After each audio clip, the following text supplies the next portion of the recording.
When I was 11, I picked stocks. I had the whole wrong idea.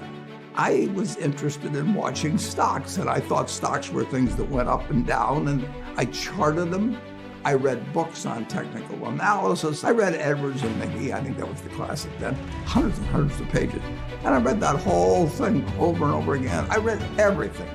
And I thought, the first 8 years, I thought the important thing was to predict what a stock would do and predict the stock market. And then I read Ben Graham, when I was 19 or 20. And I realized that I was doing it exactly the wrong way, but it didn't hurt that I had that background and everything. And I rejiggered my mind when I read the book, The Intelligent Investor. And from that point, I never bought another stock. I bought businesses that happened to be publicly traded, but I became an owner of a business, and I did not care whether a stock went up or down the next day or the next week or the next month or the next year, and I didn't have any idea what it would do. I didn't know what the stock market would do, but I knew businesses.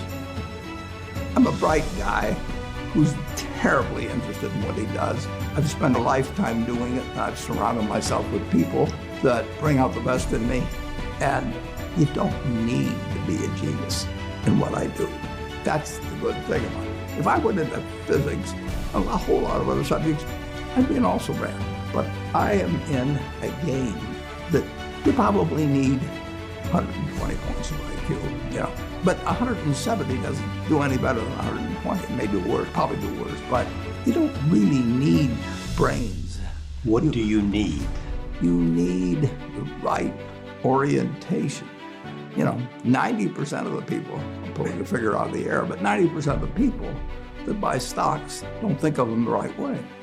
They think about something that they hope goes up next week. And they think about the market as something they hope goes up.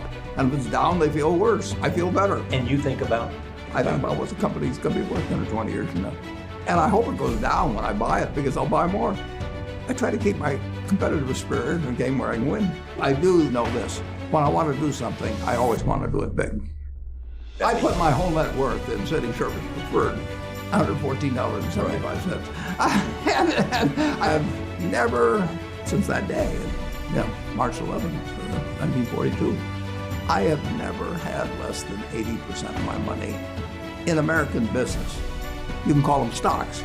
Or equities. But I see them as American business.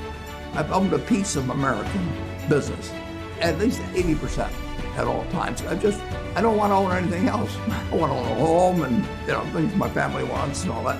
But owning 5 homes doesn't mean anything to me, because I can be happy with one home, and there's a certain amount of things that go wrong with everything. And if I got 2 homes, I know I've got more problems and I don't have more happiness. What brings you the happiness? What makes me happiest is what I'm doing. I enjoy 2 things about it. One, I know I'll win over time. Doesn't mean I'll beat everybody else or anything like that, but I'm in a game that's very, very, very easy if you have the right lessons in your mind about what you're buying. I'm not buying stocks. I'm buying pieces of overwhelmingly American business, and I'm happy when I'm doing it. I'm happier when stocks are going down because I can buy more of them with the same amount of money. I'd be happy if I was a farmer. I'd want farmland to go down so I could buy more acreage. It just makes sense. I'll tell you the second thing I really like. I like being trusted by people. I would rather do what I do with partners than do it sitting in a room myself, even though I might make more money that way. Let's pretend there is no stock market. Let's say I had to buy these privately, like you buy a farm privately, like you buy an apartment house privately. They're investments.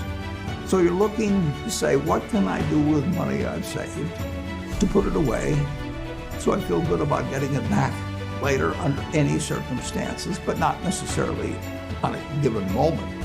But if I have a farm, it's going to take me a while. But people would be so much better if they actually didn't have a stock market in terms of buying businesses.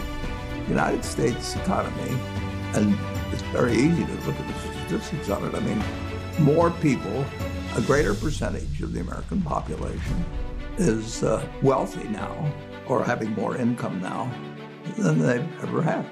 And if you look at whether Bank of America will give you their average deposit. I mean, you just look at the wealth. That doesn't mean everybody's wealthy, but it does mean relative to any other period of time. I mean, people have more money now. They get mortgages at lower rates than they've ever gotten. So if they want to buy a house or something, right today, you live in an environment where the bottom 2% in terms of income in the United States, the bottom 5%, and for sure the top 1%, all live better